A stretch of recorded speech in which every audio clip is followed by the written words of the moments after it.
President, I'd love to have you do a special on it. I'll show you Georgia, and I'll show you Wisconsin, and I'll show you Pennsylvania, and I'll show you. We have so many facts and statistics. Well, But you know what? Pennsylvania, That doesn't matter. Because we have to solve the problem that we have right now. That's old news. And the problem that we have right now is we have a nation in decline, and they have put it into decline. We have a nation that is dying, David. Mr. President, thank you. Vice President Harris, you heard the president there tonight. He said he didn't say that he lost by a whisker, so he still believes he did not lose the election that was won by President Biden and yourself. But I do want to ask you about something that's come up in the last couple of days. This was a post from President Trump about this upcoming election just weeks away. He said, when I win, those people who cheated, and then he lists donors, voters, election officials, he says will be prosecuted to the fullest extent of the law, which will include long-term prison sentences. One of your campaign's top lawyers responded saying, we won't let Donald Trump intimidate us. We won't let him suppress the vote. Is that what you believe he's trying to do here? Donald Trump was fired by 81 million people. So let's be clear about that. And clearly he is having a very difficult time processing that.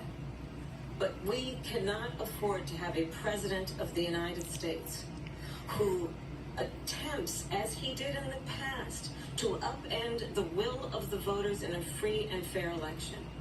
And I'm going to tell you that I have traveled the world as Vice President of the United States, and world leaders are laughing at Donald Trump.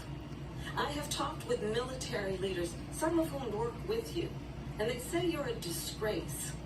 And when you then talk in this way in a presidential debate and deny what over and over again are court cases you have lost because you did in fact lose that election, it leads one to believe that perhaps we do not have in the candidate to my right the temperament or the ability to not be confused about fact. That's deeply troubling, and the American people deserve better. I'll give you 1 minute to respond. Okay, let me just tell you about world leaders. Viktor Orban, one of the most respected men, they call him a strong man. He's a tough person, smart. Prime Minister of Hungary. They said, why is the whole world blowing up? 3 years ago it wasn't. Why is it blowing up? He said, because you need Trump back as president. They were afraid of him. China was afraid, and I don't like to use the word afraid, but I'm just quoting him. China was afraid of him.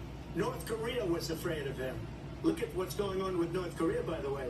He said Russia was afraid of him. I ended the Nord Stream 2 pipeline, and Biden put it back on day one, but he ended the XL pipeline. The